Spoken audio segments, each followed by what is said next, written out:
मध्य प्रदेश में अब फ्री में मिलेंगे प्लॉट। आप कहेंगे सरकार ये फ्री में प्लॉट कहां बांट रही है, मध्य प्रदेश में फ्री में प्लॉट मिल रहे हैं। तो ये ग्रामीण क्षेत्रों में दरअसल फ्री में प्लॉट देने की बात कही जा रही है। सरकार की तरफ से आदेश जारी कर दिया गया है भू अधिकार के तहत, और ये बड़ी घोषणा की गई है सरकार की तरफ से। और कहा गया है कि ग्रामीण क्षेत्र में रहने वाले लोग जिनको प्रधानमंत्री आवास योजना के तहत मकान बनाने हैं तो ये प्लॉट दिया जाएगा। क्या ये योजना है और किस तरीके की सरकार प्लॉट बांटने की बात कर रही है ग्रामीणों को जिनको मकान बनाना है, और कैसे ये फ्री में प्लॉट मिलेगा, क्या योजना है, सुनिए प्रदेश के गृह मंत्री नरोत्तम मिश्रा से। है कि देश के लोगों को जमीन का हक दिलाने वाली मध्य प्रदेश की सरकार पहली सरकार बनी है।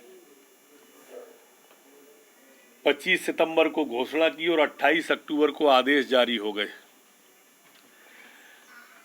ये उन लोगों के लिए मैं कहना चाह रहा था जो कहते थे कि ये जेब में नारियल लेकर चलते हैं और झूठी घोषणाएं करते हैं। ये होती है सरकार और ये होता है सरकार का इकबाल। गांव गरीब किसान की, झुग्गी झोपड़ी के इंसान की, महिलाओं के सम्मान की चिंता करने वाली सरकार माननीय मुख्यमंत्री शिवराज सिंह की जो सरकार है।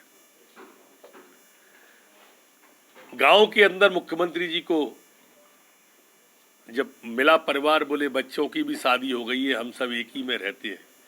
पीड़ादायी प्रसंग है और इसलिए एक अलग इकाई, जिस बेटे की शादी हो गई है, बेटी की शादी हो गई है, उसे अलग इकाई माना और अलग इकाई मानकर उसे अलग भूमि का टुकड़ा देना और उस टुकड़े का मालिकाना हक देना, पट्टा देना, जिससे वो प्रधानमंत्री योजना का भी हकदार बन सके।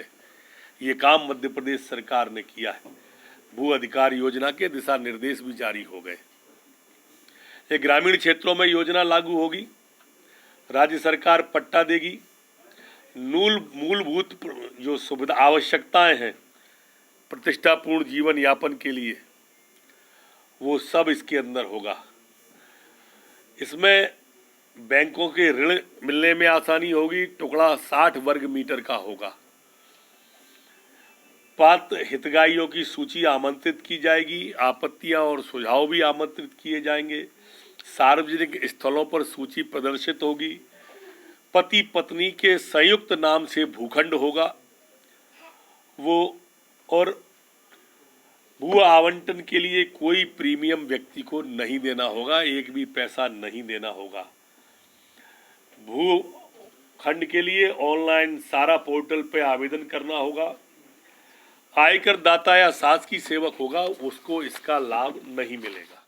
सुना आपने, बता रहे हैं कि हमारे ऊपर आरोप लग रहा था कि जेब में नारियल लेके हम घूमते हैं, काम कुछ होता नहीं है, विपक्ष आरोप लगाता है। अब इसे एक बड़े दांव के तौर पर भी देखा जा रहा है कि जमीन का हक दिलाने के मामले में मध्य प्रदेश देश का पहला राज्य बनेगा अगर इस तरीके की योजना के आदेश जारी किए गए हैं। इनमें तमाम बातों को कहा गया है, जैसा कि आपने सुना है, पात्रता से लेकर कि ग्रामीण क्षेत्रों में 5 एकड़ से ज्यादा जगह अगर आपके पास है, या कोई भी सदस्य नौकरी करता है, या उसके अतिरिक्त आयकर दाता है, तो उस स्थिति में आपको पात्र नहीं माना जाएगा। इस प्लॉट के लिए अपात्र हो जाएंगे वो लोग जिनके पास इतने संसाधन हैं, चाहे वो जमीन के तौर पर हो, चाहे वो नौकरी के तौर पर या अन्य तौर पर जो भी संसाधन हैं, तो उस स्थिति में उनको पात्र माना नहीं जाएगा। लेकिन फिर भी जमीन के मामले में जिस तरीके की बात कही गई है कि प्लॉट दिए जाएंगे, एक बड़ी घोषणा की गई है सरकार की तरफ से। इसको बड़ी घोषणा के तौर पर देखा जा रहा है और माना जा रहा है कि जमीन के मामले में जिस तरीके की जो घोषणा की है, विपक्ष को जवाब देने के लिए सरकार का ये बड़ा कदम है, क्योंकि इसके तहत तमाम चीजें हैं ग्रामीण क्षेत्रों में, जिसमें कहा गया है कि प्रधानमंत्री आवास योजना के तहत जो मकान बनने हैं उनके लिए अगर इस तरीके से प्लॉट उपलब्ध हो जाएंगे, फ्री में उपलब्ध हो जाएंगे। प्लॉट की साइज भी मैं आपको बता दूं, 60 वर्ग मीटर का दायरा होगा प्लॉट का, जिसकी बात इस योजना में कही गई है। गुरुवार को इस संबंध में आदेश भी जारी कर दिए गए थे। आप देखते रहे MP तक।